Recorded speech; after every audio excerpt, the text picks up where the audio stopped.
My name's Evelyn.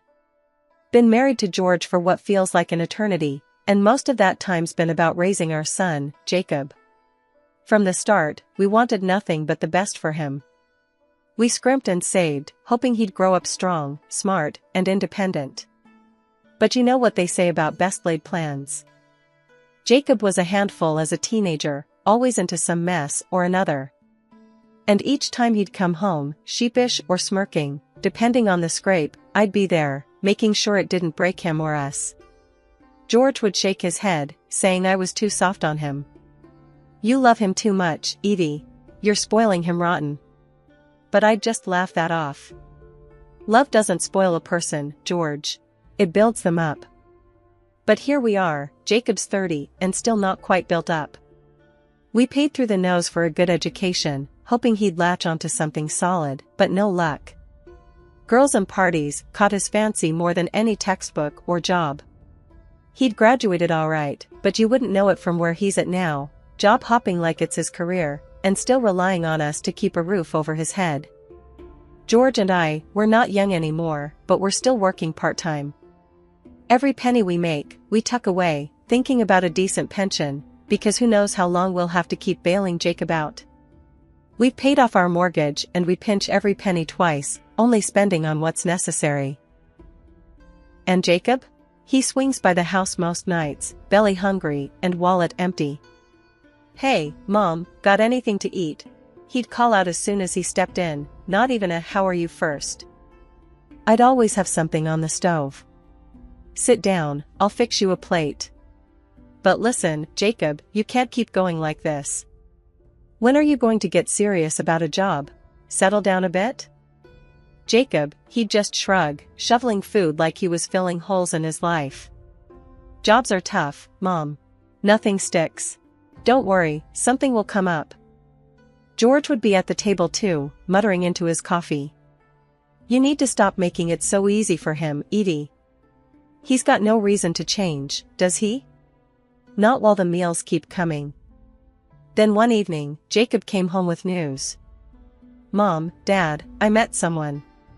His eyes were lit up like when he was a kid on Christmas morning. Oh? I managed, my heart doing a little dance between hope and fear. Her name's Lisa. I think she's the one. He was beaming. The day Jacob brought Lisa home to meet us, I had a gut feeling things were going to change, for better or worse. He had that look in his eyes, like he had finally figured something out.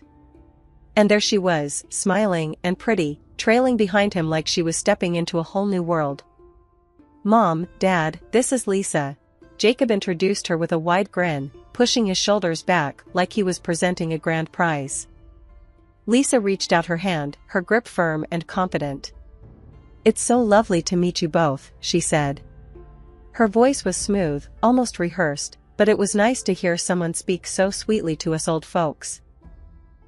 George, ever the watchdog, peered over his glasses at her. Hello, Lisa. Heard you're from around town. What do you do? I work at my family's store, she replied, not missing a beat. It keeps me busy, but I love the hustle. Well, that's good. Keeps you grounded, George said, trying to read between the lines. I nudged him softly, warning him with a look to keep it light. We sat down in the living room, me and George on the couch, Jacob and Lisa taking the armchairs opposite us. I wanted to keep things welcoming, but also get some real talk going. So, Lisa, I started, trying to sound casual. Jacob tells us you two met at the community center. How did that happen? Lisa laughed, a clear, ringing sound. Oh, it was at the annual charity ball. I was helping out at the ticket booth, and Jacob came up, all lost, asking for directions to the buffet. I showed him the way, and we just clicked. Jacob nodded, his face lighting up at the memory. Yeah, and I kept finding reasons to pass by the booth after that. I glanced at George, who was trying to suppress a smirk. Sounds like Jacob, he muttered under his breath. Dinner was ready, and we moved to the dining table. The chatter flowed easier there, with plates clinking and glasses being filled and refilled. Lisa seemed to ease into the conversation, talking about her dreams of maybe starting her own business someday. That's ambitious, George commented, passing the potatoes. Yeah, well, I figure you only get one shot at life, right? Might as well make it count, Lisa replied, serving herself. I liked that, her spirit. But part of me worried about what it meant for Jacob. He was never one to plan ahead, happy to drift where life took him. I looked at him, really looked, and he seemed genuinely happy. Maybe Lisa's drive would rub off on him. After dinner, while George and Jacob cleared the table, a miracle in itself, I pulled Lisa aside for a mother-to-heart. Listen, Lisa, I began, my voice low. Jacob's my only son, and I just want the best for him. He can be a bit of a handful, with his head in the clouds. Lisa nodded, her eyes softening. I know, Evelyn. He's told me a lot about how you've both supported him. Don't worry, I'm not here to take him away from that. I'm here to build with him, you know? Her words were reassuring, but still, I had to press a bit. And you think you're ready for all that comes with him? It's not always going to be easy. She squeezed my hand, her resolve clear. I'm not going anywhere, Evelyn. I'm in this for the long haul. It was what I needed to hear, but only time would tell. I hugged her, feeling a mix of relief and residual worry. Maybe, just maybe, this was the start of something good for my boy. A year later, Jacob and Lisa got married. It was a simple ceremony, nothing too extravagant, but filled with a lot of hope. They moved into a rented apartment not too far from us. George and I paid for their honeymoon, a little getaway to the coast, something to give them a good start. We also gave them a piece of land near us as a wedding gift. Lisa's parents, who seemed nice enough each time we'd met, agreed to pay for the construction of a house on that land for the young couple. As the months rolled on after the wedding, Lisa and Jacob's daily visits started feeling less like a family catch-up and more like a routine inspection. They'd drop by, always around meal times, and while I didn't mind feeding them, what's a mother for, if not to make sure her kids are fed? It started to wear on me and George. It wasn't just the eating, it was the taking. Bits and bobs from the pantry, leftovers packed up, before I could even offer. It was like our home had turned into their personal grocery store. One evening, they were at it again, rummaging through the fridge while George and I exchanged looks over the kitchen counter. I could tell George was getting fed up, his jaw set tight every time the fridge door swung open. Jacob, I finally said, a bit sharper than I'd intended. You two have got to start managing on your own a bit more. We can't keep your fridge stocked forever. Jacob, holding a Tupperware full of last night's roast, looked up, surprised. Oh, come on, Mom, it's not a big deal. We're just grabbing some bits and pieces. Saves us a stop at the store. Lisa chimed in, all smiles, like always. Yeah, Evelyn, we really appreciate it. It's just been so hectic with work and the house plans. We're stretched a bit thin. I sighed, leaning against the counter. I get it, it's tough starting out. But you've got to learn to stretch your wings. We did our bit, now it's your turn. George, ever the blunt one, dropped his bomb then. It's about respect, kids. You can't just come here and pick the place clean. What are we, a charity? Lisa's smile faltered, and Jacob's face turned a shade darker. We didn't mean anything by it, Jacob muttered, placing the Tupperware back with less gentleness than usual. That night, after they left, earlier than usual, I sat down with George, feeling a mix of guilt and relief. Did we do the right thing, George? Pushing back like that? George, who was no stranger to tough love, put his arm around me. Evie, if we don't set limits, who will? They've got to grow up sometime. Their visits stopped for a while after that conversation. It stung, sure, but maybe it was necessary. It was a quiet few months, the kind of quiet that makes you think too much. Then, one day, out of the blue, Jacob called. Mom, Lisa's pregnant. You're going to be a grandma. My heart leapt. Despite everything, this was joyous news. Oh, Jacob, that's wonderful. Congratulations. If you need anything at all, you know you can ask. True to my word, I found myself more involved than ever. Lisa needed help with cleaning their house and grocery shopping. I was more than happy to step in. "You're a lifesaver, Evelyn," Lisa would often say. "You really get it, unlike my own mom." Her words made me pause. "Lisa, maybe I should talk to your mom. Clear the air?" Lisa quickly shook her head. "No, please. That would just make things worse. Let's just leave it." When Sarah was born, my world lit up in ways I never expected.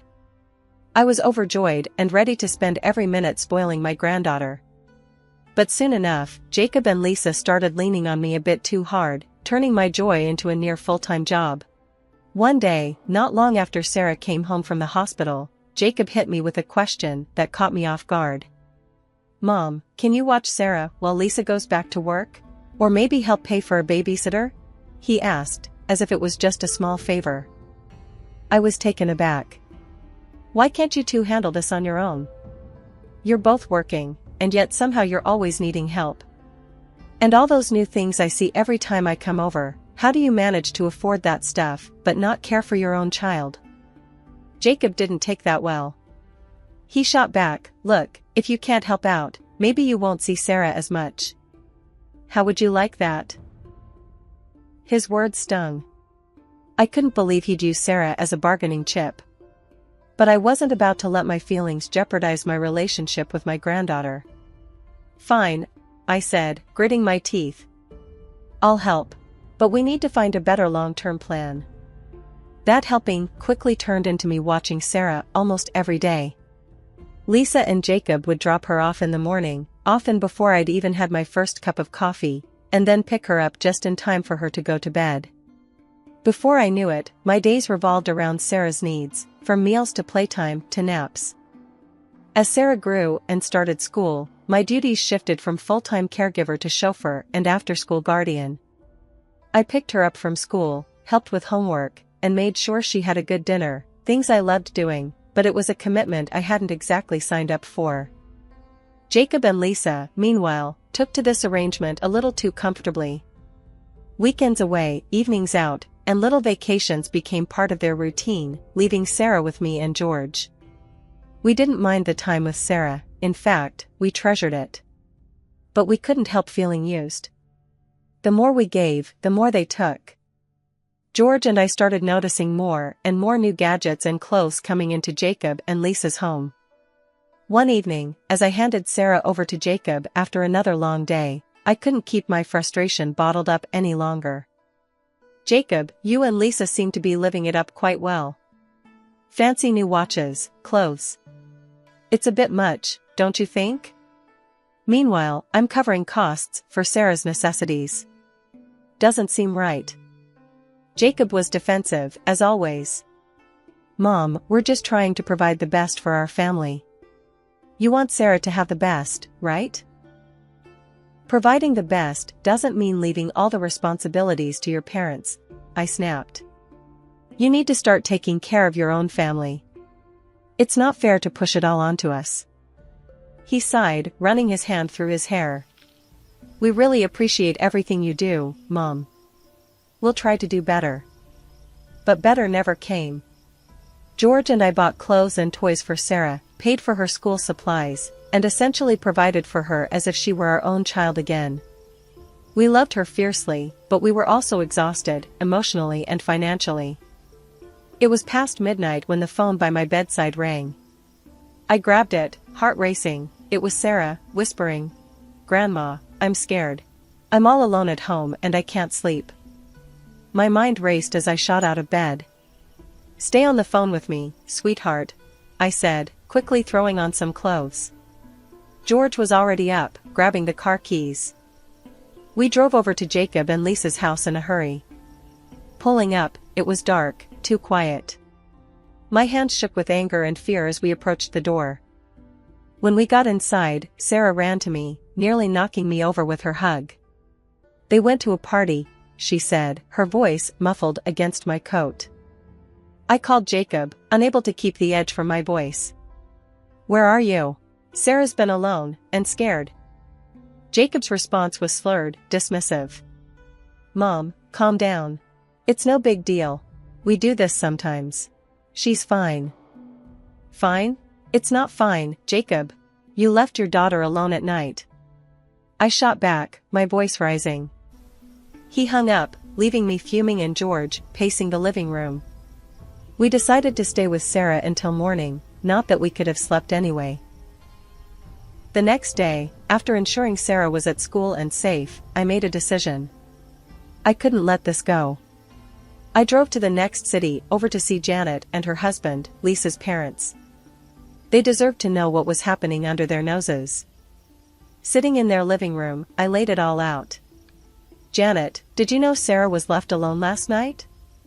That Jacob and Lisa often leave her by herself? The color drained from Janet's face. What? No, we had no idea.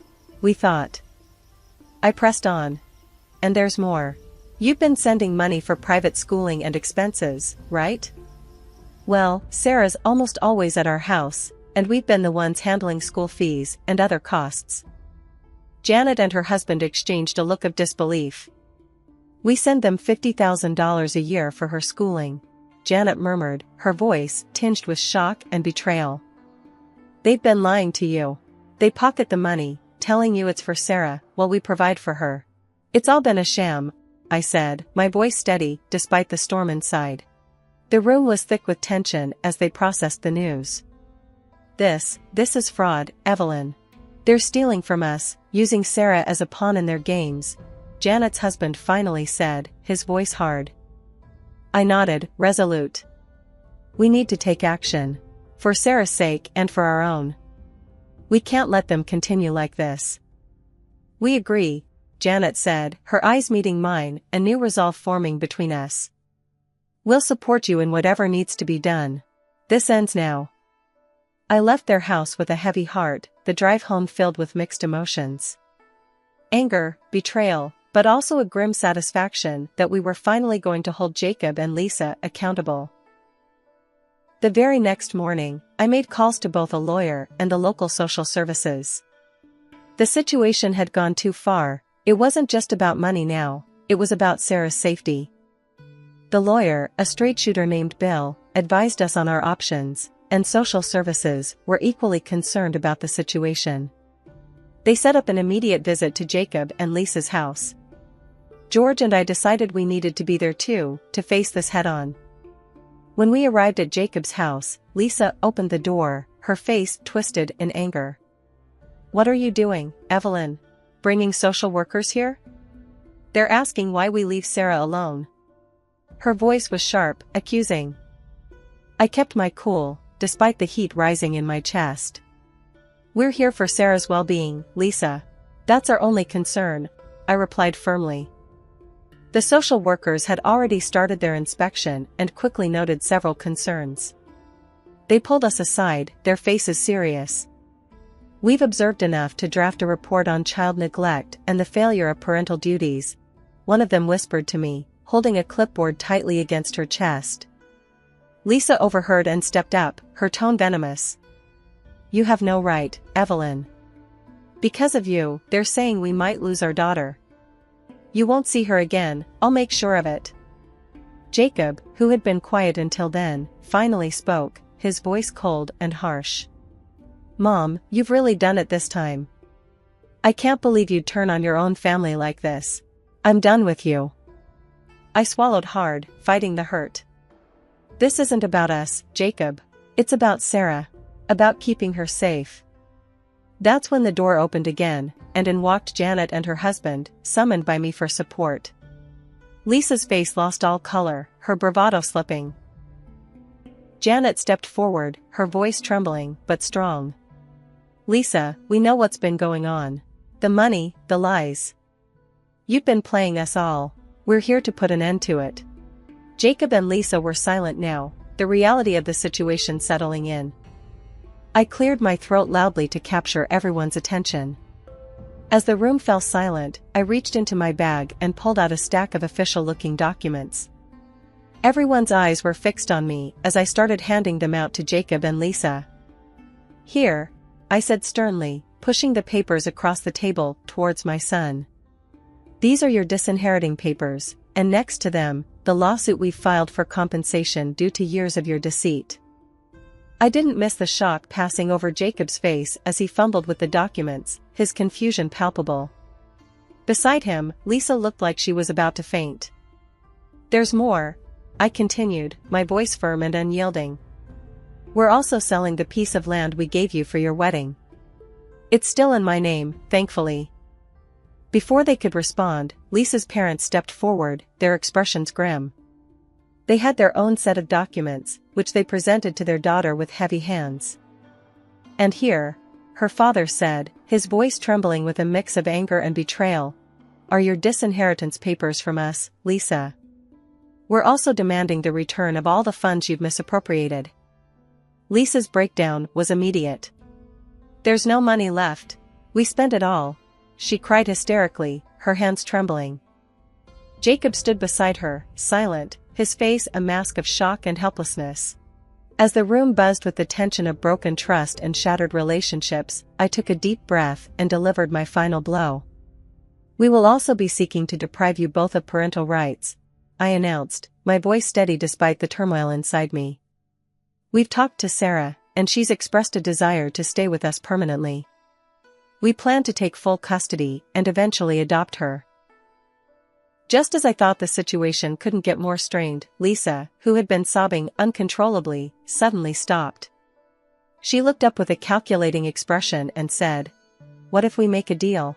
Give us $500,000, and we'll let Sarah stay with you without any further trouble." The audacity of the offer left the room in stunned silence. George, who had been quietly supporting me throughout the ordeal, clenched his fists, visibly angry at the proposition. Lisa's parents were the first to break the silence. Her father, his face red with a mix of shame and anger, spoke loudly. To think we raised someone who would sell her own child. We disown you, Lisa. The social workers stepped in then, detailing the next steps for transferring guardianship legally and ethically, without any exchange of money. Lisa and Jacob didn't argue much after that. It seemed the fight had gone out of them. As we walked out, I felt a mix of sadness for the family my son and his wife had become and resolve for the fight ahead. We were determined to do whatever it took to protect Sarah and give her the loving, stable home she deserved, free from the greed that had tainted her young life. With the courthouse battles behind us and the dust finally settling, George and I found ourselves stepping into a new chapter, one we hadn't anticipated but were determined to navigate with all the love we had. We were officially Sarah's guardians, and while the path to get here was riddled with heartache, the outcome was a relief. One quiet evening, as we sat on the porch watching Sarah chase fireflies in the yard, George broke the comfortable silence. "You think we did the right thing, Evie?" I looked at him, seeing the years of worry etched in his features, softened now by a smile as he watched Sarah. "Yes, George. We did what we had to do. For her." Sarah came bounding up the steps, her jar filled with glowing lights. "Look, Grandma, look what I caught." I laughed, taking the jar and peering inside. "They're beautiful, sweetheart. Just like you." She beamed, pleased with the praise, then turned to George. "Grandpa, can we let them go now? I think they want to fly." "Sure thing, kiddo." George stood, stretching his legs, and followed her down the steps to release the fireflies back into the evening sky. Later that week, I sat down with Sarah to talk about the upcoming school year. "You excited to start at your new school?" I asked, spreading out some of the new supplies we'd picked up together. She nodded, her expression serious. "Yeah, but I'm a bit scared. What if the other kids don't like me?" I reached over, tucking a loose strand of hair behind her ear. "You just be yourself. They're gonna love you just as much as we do." Sarah smiled, a bit reassured, then her expression turned thoughtful. "Grandma, do you think Mom and Dad are okay?" "I think they're learning a lot right now, sweetheart. Just like we all are.